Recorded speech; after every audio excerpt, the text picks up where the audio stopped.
Well, welcome everybody. Sorry, we had some major technical difficulties over the past hour, I guess it was, but we're still determined to bring this broadcast to you. And my guests are waiting patiently. So I really want to thank them and thank all of you for kicking around and sticking around. And for those of you who missed it, you can always catch it on YouTube and on Facebook Live. I'll post it there.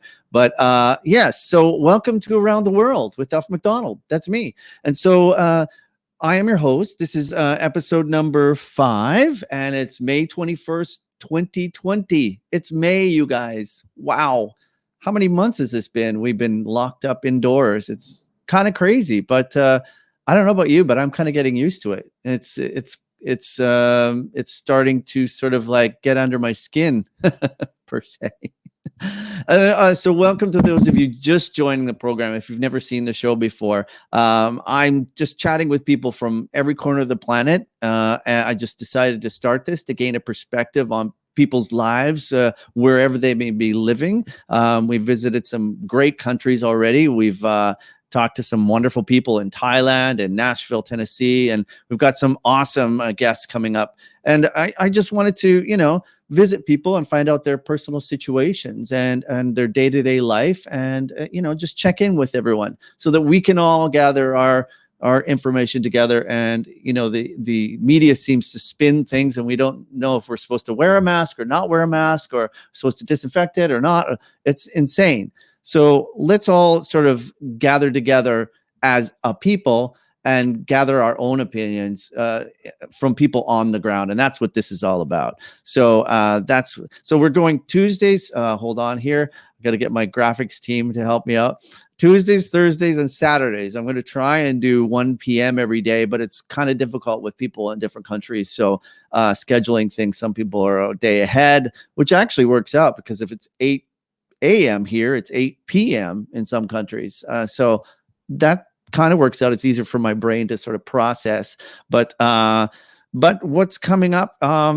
We've got our upcoming guests are Alistair tomorrow. He's from Scotland, and he's living in in London right now. Really interesting. We'll talk to him on Tuesday of next week. Antonio in Portugal. We're going to talk to him, a musician and a friend of a friend. Greg and Sean are on Thursday, and they're coming to us from Hong Kong. And then on Saturday of next week, Janja in Sweden. So that's going to be so interesting to visit, gather all these, guests together and see what's happening. I also just wanted to shout out to our friend Nick Cardero, who's still having trouble. His wife and some friends of ours said that we need to gather our prayers, because he took another down, a turn towards the worst. He came out of his coma and had his leg amputated, but this is all due to COVID. And so I just wanted to put it out there for Nick Cardero. He's a fellow performer who's appeared on Broadway in quite a few shows, and he's from Winnipeg, Manitoba. So if you want to give to Nick, Amanda, and their little guy, Elvis, there's the thing you can go to. How do we do that? GoFundMe right there, and you can go and give. Please give as much as you can. $5 or $5,000, whatever you can give would be great. I also, before I go to our first guest, we just yesterday had a lovely sort of promotional addition to the show. Valentino, who has an apparel company called Made, is now sponsoring our show, and also sponsoring the Aaron Pritchett show, which is on Instagram. A great Canadian country singer. And our friend Steve Amazol is appearing on that show. And also, and so we're really happy. Thank you, Valentino, for supporting us. I also wanted to shout out to the people in India and Bangladesh, and send our prayers to them. There was this huge cyclone that went through there, and they're in the midst of that right now. So prayers to everybody who is in Bangladesh and India. Before we get to our guests, I also wanted to check in with our reporter, our field reporter, Lloyd, who seems to be stuck in Thailand, and we did a little interview with him. Let's just check in with Lloyd. Hi, so we're back. We're going to check back in with Lloyd Dickie Robinson. Sorry, I always get his last name right. And let's see where he's at. Lloyd, are you there? Yeah, I'm there. Listen. Oh, I need to leave the monastery. They were listening to my last broadcast with the DUMBs. Remember those things I was talking about? yeah, the dumb bunker, yeah. The dumb bunker. And they don't like that, apparently. Yeah. Do you need help? Do you want me to send help? Well, unless you Lloyd, I'm a bit concerned about you. Unless you can send a scooter, it's going to take a while. You know what? We will send a scooter to you as soon as possible. Lloyd, just stay where you are. Do not move. Stay in those palm bushes, and we'll send somebody with a scooter to come and get you. Make sure you cover your face. Get a mask. Get a mask and cover your face. I know. John, my producer's still here. Is that a spotlight, John, or is that the sun? I can't tell. Oh my God. Okay, so we're going to check back in with Lloyd in a bit. We're a bit concerned with him, and so we'll shoot back to you, Duff. Thank you. We'll get back with. Okay. Can somebody talk to somebody who can get some security out to Lloyd?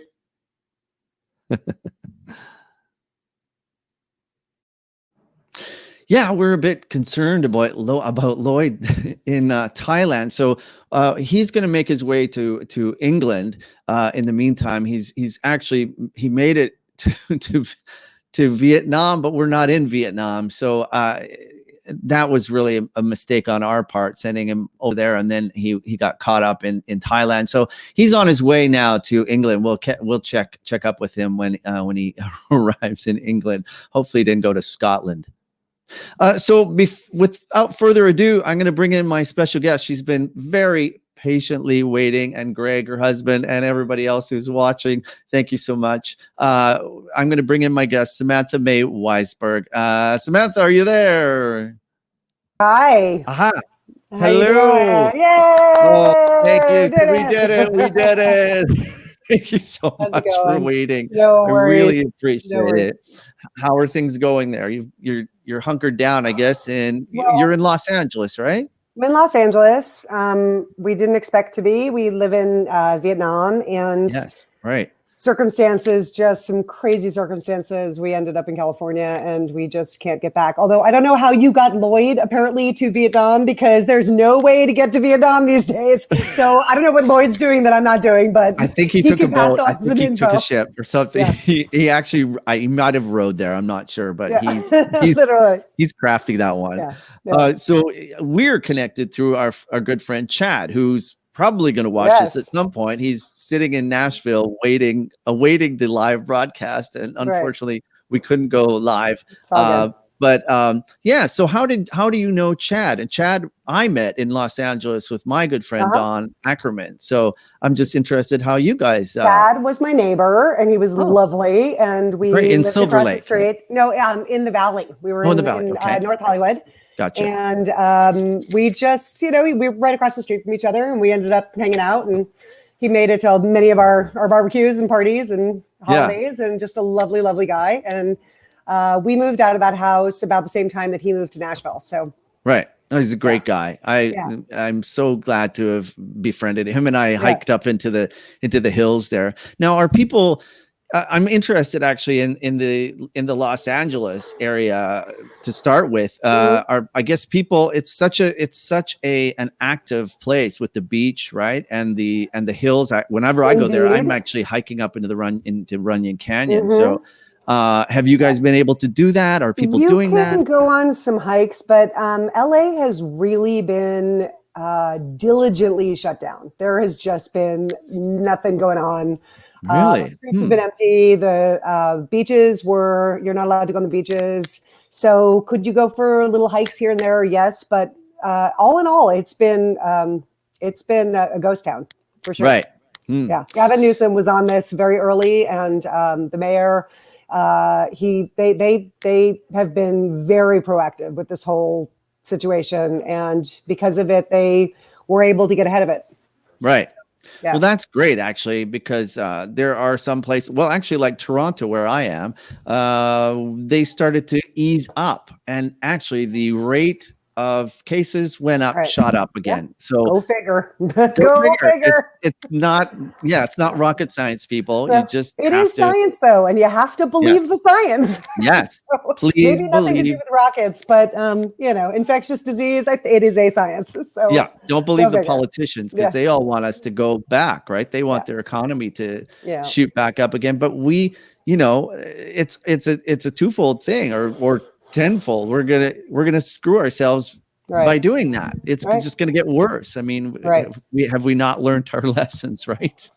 Well, history repeats itself over and over and over again. So it sure does, and it's mutating and morphing into different things. And like I heard one scientist say that this is a very smart virus. It's angry and smart, and it's going to waft through. Do not underestimate the power of that teeny little thing that we cannot see. It will take us out, and if we are not respecting it, right? So absolutely. So now you. Tell me your first of all, what do you do for a living? Are you working in Vietnam, or have you? I had just started to. I'm a musician. I'm a singer. And great! So I didn't know that. Yeah, I toured in bands for years, but then I had kids, so I kind of had to go off the road, and so I was doing the stay-at-home mom thing for a while, and I just started playing with this incredible band. Amazing. In Vietnam, or? Yeah, in Vietnam. It's called the Mekong Delta Band, big band. Oh, cool. Wow. And anyway, I just played my first gig with them and started to get out again because my kids are old enough to stay home and be on their own a little bit. And all this went down. So hopefully when I get back, we'll go from there. What kind of music is it? They're a big band, so a jazz big band. Oh wow, amazing! But I've sung. I don't know.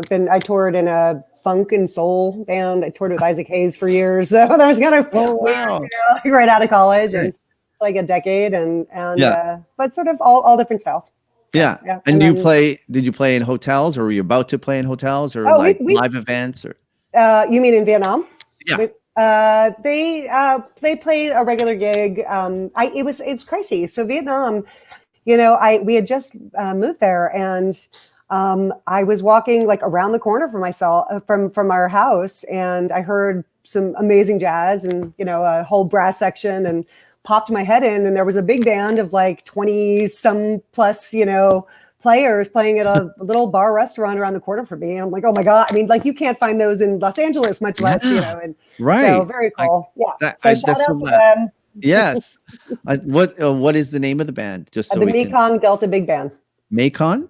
Mekong Delta. Mekong. The Mekong Delta Big Band. Okay. Yeah. Well, people can go and look them up, I'm sure. Like, that's amazing. Like, so great. I would never imagine something like that in Vietnam for some reason. Like, I don't know why, but this is the thing, right? This is why we're talking to people like you who can like expand our minds. And so you were there, living there. How long were you living in Vietnam? Our family moved there in July of last year, and so about a year. Okay. And I was just starting to get used to it, just starting to remember the names of the roads and be able to kind of get myself around a little bit in our area. And then sort of hell broke loose, and we've been stuck here for 2.5 months. And are you from Los Angeles, or I'm from New York. From New York. I'm a New Yorker. Yeah, my husband is an Angelino, so. Our kids are 4th generation Angelinos, which is like unheard of. This is like gold rush kind of, time. Exactly. So, but I'm a New Yorker originally. Okay, great. I love New York. I love it. That's where my friend Dawn, who's with Chad, your friend, is living. So have you met Dawn Ackerman before? Possibly. Maybe somewhere years ago. I haven't seen Chad in a few years since he moved to Nashville. So now you moved.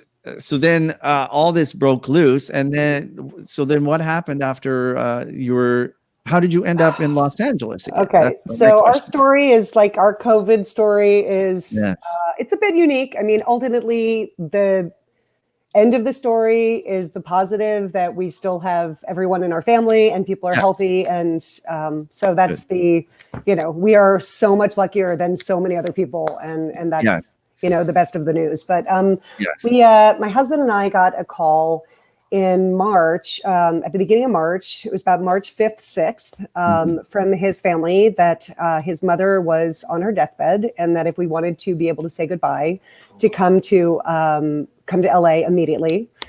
She was in a coma. She had double pneumonia. She was just, this was it. So I've already lost both my parents. I didn't want my husband to have to go through that experience alone. I know how difficult it is. Yeah. And so, we got that call at 10 a.m. and we were on a plane by 1. Wow. And my sister had just moved there. My sister Tracy had just moved in with us for a few months to kind of check out Vietnam and get away from LA for a while and get away from politics and craziness of the States. And so she had just gotten there 2 weeks before. And so I was like, listen, I'm going to leave my kids with you for like 6 days and we're going to go deal with this. I don't want Greg to be alone.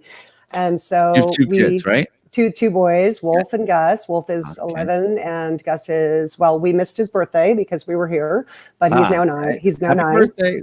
We'll happy birthday, Gus. Yeah. Hopefully I won't miss Wolf's as well because his is in June. Oh, okay. But anyway, so we were on a flight a few hours later and we just didn't know. This is right when all the sort of COVID craziness was just starting in Asia, and Vietnam was taking it really seriously at the time. But America, this was still the like, oh, it's 15 people and it's, it's only on this and it's going to go away and it's going to, as soon as it gets hot, it's going to be gone. All of they were downplaying it, right? Way downplaying. So we flew to LA and it turns out, so we were here for a few days and it turns out that because there was no testing yet, they were sort of blinders on. America was like, this isn't happening. This isn't happening. There was no testing. Yeah. And about a few days after we arrived, Barbara's test came back and it turns out that she was COVID positive. So she was one of the first 200 cases in the States, one of the first 200 positive cases in the States. Wow. And the first in my husband's mother's. Okay. Yes, my husband's mother. Okay. So and the first in like the whole Coachella Valley, and it was like an ordeal. So it was one of those diagnoses where we're like, oh my God. Yeah. So Greg and I, having been on the border of China, knew how serious this was, and nobody was really taking it seriously. And we're going, oh my God, we're going to have to this is major. So needless to say, a few days went by and we had his father tested because we weren't in contact with her. She was already in the hospital. We had his father tested though, and he ended up that he was positive as well. So now we were in a house with it. Oh, sorry, Greg. Sorry, your audio cut out there. So Greg tested positive as well. No. His father. So it turns out that his mother, was with her husband. Yes, right. So his father was positive as well, but I guess had been sick previously weeks before and just didn't know because nobody knew that this was going on. Yeah, right. Or how contagious it was either, right? Yeah. So now we were in a CDC quarantine situation where we were in the house with it. I mean, here we come from the frying pan to the fire because we are on the border of China. I mean, Vietnam is right there. Yeah. But, sorry, you were in Ho Chi Minh. Is that what we're in Ho Chi Minh City? Okay. Yes. Yeah. And very close to China. So so it's a border country, and but they, they've been dealing with these kind of pandemics situations, so they know how to deal with it. And so we came from the frying pan to the fire. We were in America for literally 1 hour and exposed like 1 hour flat. Oh, so, right. Yeah, you're right in the epicenter of it. Like literally like. So we're in the house with it. We end up quarantined. And during the 14-day quarantine, they ended up closing the border. This is when, we're watching the numbers on television going, Barbara was first of 200 cases, and then it was 600 cases, and then it was 1,000 cases, and then it was like 4,000 cases. Exponentially. And it just exponential. And so while we were in this quarantine, which we ended up not getting sick. I guess his father wasn't contagious anymore, but we ended up, it just morally, I couldn't break quarantine. I couldn't get on a plane when I knew that the borders were closing. So and that good for you. That's no, you can't. I mean, that's how this has gone crazy. Yeah. It takes one person. It takes one person. So we didn't know. And it turns out that, thank God, we didn't end up contracting it. But, if I had to do this again, even though I've been stuck here now for 2.5 months, I would still do it the same way, because you just, even though I didn't contract it, what you know at the time. And, we just could not go, get on a plane and potentially infect an entire plane load of people. Of course. And then you're with your kids too, right? Then you're bringing it back to Vietnam as well. So you're going to be around your kids and your sister too, right? So that's Like how far do you take it? Where do you stop? Did you wear masks, Samantha? I'm just interested in that. We have been diligently wearing masks for months now because the way that Vietnam has approached this, and I don't know if you've had people, if you've spoken to a lot of people in Vietnam, but Vietnam is like one of the top 5, the way that they've in the entire world, the way that they've handled this. And it was really strict. Yeah. And they started all of the mask wearing and all of that started in January. And being an American, I've never gone through a pandemic. Obviously, the last pandemic was in 1918. Yes. So I haven't gone through any of this. I didn't know how to take it seriously. Yeah. Right. But the schools ended. My kids were homeschooling the first week of February. They just shut stuff down way before America. So, we were familiar with how serious this was, but at the same time, I've never been through something like this. So, but when we did finally realize we're going to be on quarantine and we're stuck here, the borders are closing, we had that 2-day window where it was like, okay, we can put our kids on a unaccompanied minor flight. We can get them to the States, but, we had to make this brutal decision. It's like, what is more important, the health of our children or the fact that we're together? And Vietnam was on lockdown, and the cases, they never went over. At the time, it was like 240 cases. They still, to this day, had 0 deaths. It's just been so locked down. So we ended up making the decision to leave the boys there. And with my sister, where they were kind of tucked and safe, and it was scary. I mean, I've cried more in the last 2.5 months being away from my family than of course. But that was the safer saving grace. Safer, yes, exactly, saving grace for them, rather than bring them into this like absolute chaos that every day it was just exponentially just watching this country just explode, and so that was the choice that we kind of had to come to. Yeah, well, now we're at 4 million globally who have died. That's on it, but only in a few months. That's what's like shocking about all who of have died or who have the disease. What died. Is the death? Really? Yeah. Oh, good Lord. It's insane. I mean, Brazil is going insane right now with 900 deaths just yesterday in one day. So that's nuts, right? And so Mumbai now, and Mumbai, the Navajo Nation, what's happening here, and people like, I don't know, you're waiting for some politicians to throw out a lifeline to our, the Navajo Nation. We've only tested 7,000 people in Canada, in Ontario, and that's unbelievable. We have millions of people here. Like, that's kind of despicable, and we need to know, like that's the thing about my friend said in Thailand is that she doesn't know, actually, they have 0 cases or very few cases, but she doesn't know how many people have actually been tested because there's people in outlying areas and mountain areas and who knows where, right?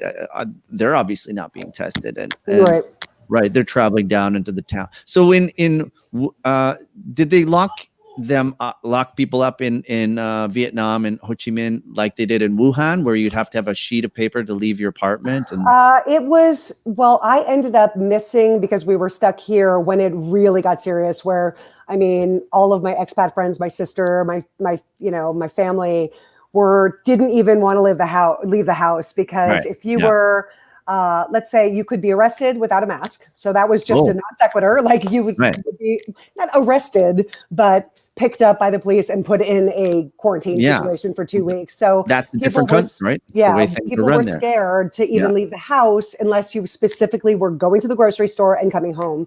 Because God forbid, let's say with my sister, I had 2 kids at home and 3 dogs. And like if she gets picked up and it's just like, don't want to take that chance.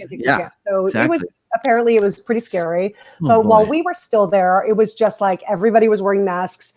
Everybody was social distancing. Nobody was touching each other. There were families from my kids' international school that were stuck in Wuhan because they had gone back for Chinese New Year for Tet. Vietnam has this at the same time as Chinese New Year. They celebrate Tet, which is Vietnamese New Year. So we had just gotten back from that break, from that vacation, and then all of this stuff started. So my kids hadn't been back to school since that. Right. And are they in an English school or?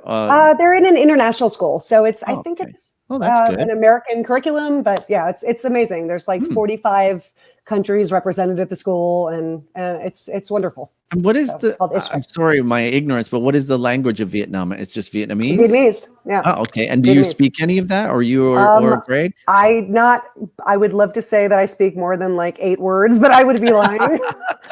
It's a really hard language. It's hard. And many people, they're a very education-based country. They are very proud of their educational system. So they learn English from a young age. And so most educated people speak English. So it's very easy to get along there as an American. I do speak some French, so I've been able to practice my French. There's a lot of French. Oh, really? The French influence. I didn't know that. Okay, that's interesting. So, yeah. Why French there? Because it was French industry, and it was they occupied Vietnam for many years. So there's still a huge influence in their cuisine. There's there's a big French influence, and there's a lot of expats of French expats there. Sure. In your year there, Samantha, did you and Greg travel around with your kids much, like around Vietnam? We've done some Vietnam. I've gone to Moi Na. We've gone to a couple beaches. Yeah. Oh, it's supposed to be beautiful. Yeah, it's beautiful. We've taken the opportunity to bring the kids to Bali. We had just returned from Bali for Tet for the New Year. New so Year, we were there for 3 weeks. My son had a swim meet in Cambodia, so we got to go to Cambodia. Oh, great! I brought them to Thailand. So Thailand.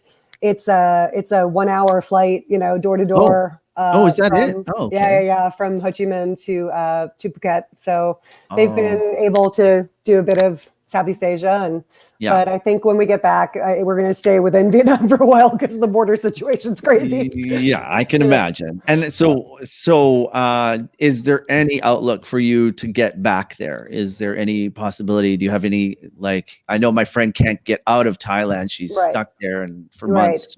I heard that Thailand has closed their borders again to the end of June. So Thailand definitely. We have a bunch of plane tickets on a bunch of different airlines. Every time I see some flights for take sale, that one first. I buy them. But we have a flight for the 4th of June. Oh, okay. But one of the problems has been that our flights keep getting canceled. So we'll, fingers crossed. Fingers crossed. We've got a lot of plane tickets. We're gonna so we're trying to get out. It might be a positive that you've been locked down for so long, like in isolation in LA. You can always use that as a backup. And then there's very few cases there, or Vietnam. Anybody that flies in. So right now it's very specific visas that are allowed in. There's diplomatic immunity, there's experts and business essential workers, that kind of thing. And Vietnamese citizens. Obviously they want their own people to come home. So my husband, being in his business, we're trying to figure out, getting our letter to be able to get on that plane, but we still, it's been tricky. It's been really tricky. We've contacted, the Vietnamese embassy. We've contacted the consulates in both San Francisco and New York and Vietnam and the State Department. And we've put in a message to Gavin Newsom and Dianne Feinstein. And we have tried every which way to Sunday to get back to our children. Yes. I think the first week I sent an email to Rachel Maddow, this is what's going on, help us, I'm trying every direction possible. You never know. That's sometimes what it takes, it's been hairy. It's been an emotional roller coaster, but we're hoping that this flight will work out on the 4th and we can get on it. And my kids are, the first month was a lot harder because, there they are. There's your little guy. Yeah, so going to see Muse. Two little rockers. 2 little rockers. Those are my boys. The first month was a lot harder because it was when are you coming home? And I was I don't know. And so now they've kind of gotten used to it and they're in their rhythm. But ultimately, at least you can FaceTime. This is a different world technology wise, and we can FaceTime with them every day. And that's so nice. Exactly. So when I have a question about when you were in isolation with your in-laws. What did they do in terms of treatment? What were they taking? Or, I mean, there's, now the president is taking hydrochloroquine. Is that what it's called? Hydroxychloroquine, which is for malaria. It is not for this disease. That's like me saying, maybe I'll take some heart medicine because I have a toe ache. I mean, like, no, there's different medications for different diseases. It doesn't make any sense. So but nothing that he does makes sense to me. No, me neither. No. So what saved her life, and Barbara was on the cusp, was that she was one of the first cases in the entire area. So she say that again. Sorry. She was one of she was the first case in the entire area. They have a house out in Rancho Mirage near Palm Springs. Right. And so she ended up at Eisenhower Medical Center, and they saved her life. And she was on in a coma for a week and a half, 2 weeks. And she was on the ventilator, the ventilator saved her life. But because they had, she had medically induced coma. She was on the ventilator. Everything that you're hearing about why we were so desperate for ventilators and PPE and all of that stuff, it happened with her. But being that she was the first case in the area, she had an entire hospital devoted to her because they hadn't seen it yet. So once she was diagnosed, they had to send 14 of their nurses and staff home because people had been exposed because they didn't even know to test her yet. They brought her in the hospital because this country just wasn't, whatever, for whatever reason. I'm not gonna throw shade, but they just weren't ready. They weren't ready. So no. And so she just recovered on it. Well, the respirator saved her. The ventilator saved her life. The oxygen is really important in the whole situation, and so, getting the lungs to work on their own again, right? Which is. But this is a woman. I mean, this woman has never been sick a day in her life. She has she's fit. She's fabulous. She's like 83 years old, and she is she's a beast. I mean, this woman is just like a rabbit. Incredible. She made it through at 83. So they call her Bee because she's like buzzes like a bee. Barbara. So that I think definitely contributed to her ability to come back from this. But she was definitely on the brink, and that Eisenhower, they saved her life for sure. Yeah. And was there any medication she was taking at all? And and also her husband as well, right? Yeah. So Shelley, that's a whole other story. It's a miracle. He's like 88 years old, and he got a mild case.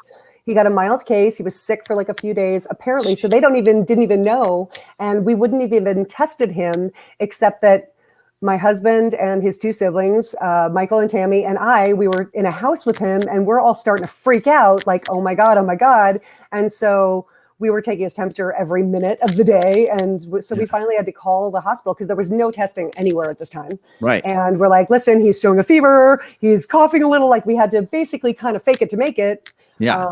Because we didn't know what our, exposure was. And I have asthma, and I have underlying, like, that is an underlying condition. I was scared. Of course. So we were in a quarantine with the disease, and it was a lot of us. And so he ended up testing positive, but I think he just wasn't contagious anymore. And no medications, no antibiotics, just minerals. And with Barbara, I think it was just whatever they, treat in the hospital. So it was the ventilator. It's all about the ventilator. Yeah. It's the ventilator. Yeah. Because this is a bronchial disease. It affects the lungs, and you can't breathe. So she couldn't breathe on her own. And the problem is when it turns into an infection in the lungs, and then the lungs fill with fluid, right? Yeah. If you can stop it before, okay. She had the double pneumonia. So as far as we knew, when we flew from Vietnam, she had double pneumonia and was dying because her lungs were full. So they didn't know that it was COVID yet. They didn't have a diagnosis yet. They didn't have a test yet. I mean, there was no testing. Well, that's exactly like the whole 1918 pandemic. They didn't quite know how to deal with that. With everyone had double pneumonia, and so that is amazing that they made it through. Yeah. Thank God. So that's the miracle. I mean, we've been I miss my kids, I miss my house, I miss my dogs, I miss my life. My husband is like desperately misses his boys, and he's doing everything from FaceTiming to playing online Fortnite, with his boys. Actually, I heard that's actually one of the best ways to communicate is through the games. Through the games. But ultimately, there are, thousands upon thousands of people that are not as lucky as we are and have lost family members and are grieving heavily and have no ability to bury their loved ones. They can't have a funeral. I mean, it's so brittle. And there's such a lack of empathy on the American side about what is the effects of this kind of tragedy. To not be able to bury a loved one is just, I think about it and I cry. It's so brutal. Yeah. And these, some of the images were so shocking right when we, were trying to decide, do we bring our kids here, and like making that decision to just, we can't, because you're looking at images of refrigerated trucks parked outside, the hospitals in the Bronx and in New York, of like refrigerated trucks because there were too many bodies. And it was like of people, and people have to remember that this isn't just about economics. This isn't about the employment situation and the fiscal situation is incredibly important, and people are going to suffer for many, many, many months to come because of it.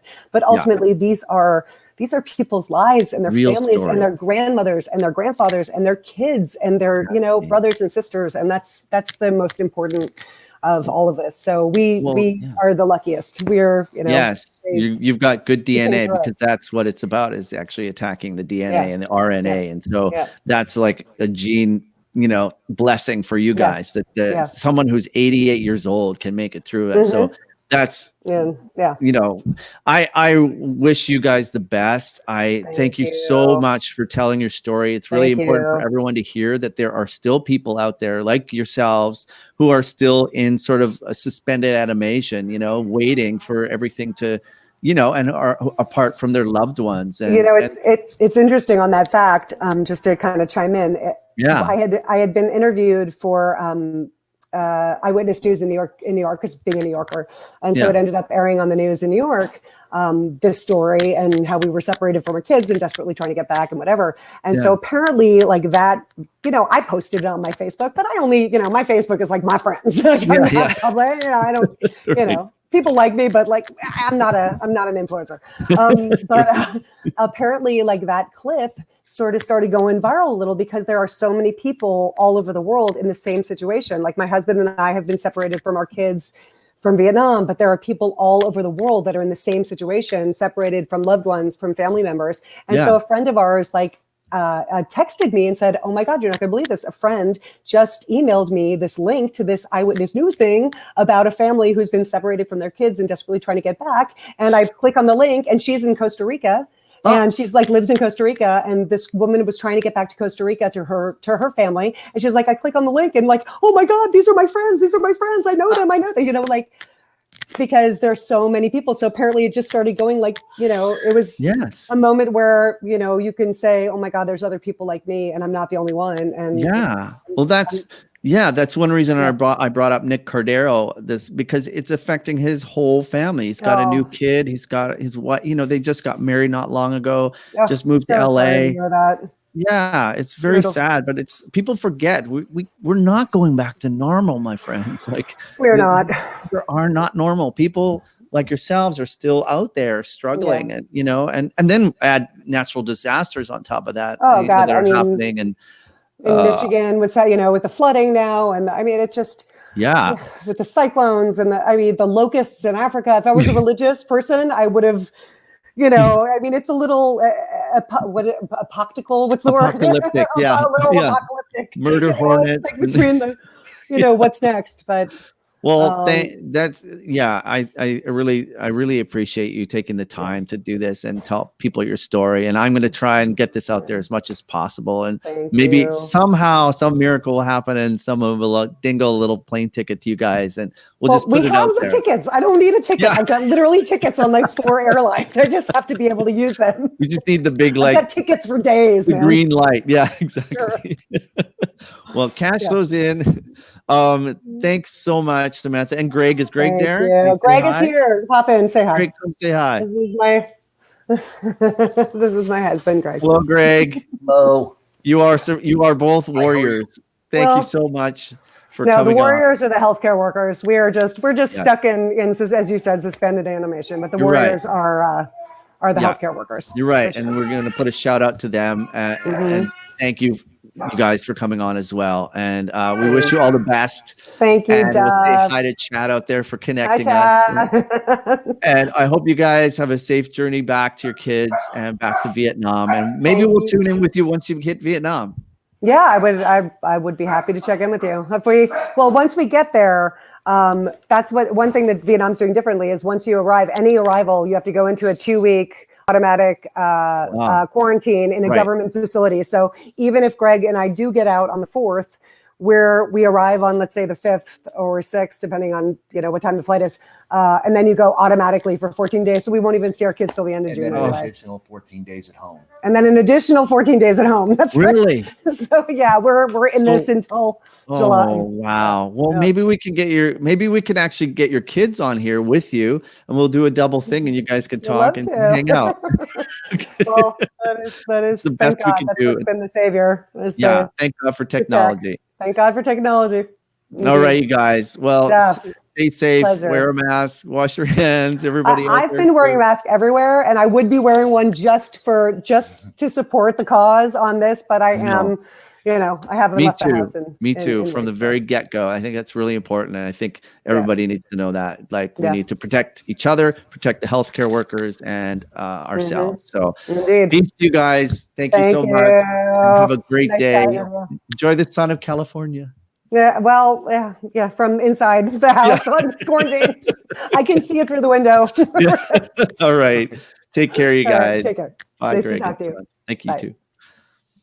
Well, that was our friends, new friends from who are living in California and trying to get back to Vietnam. And that's a really sad kind of state of affairs. A wonderful thing that they survived.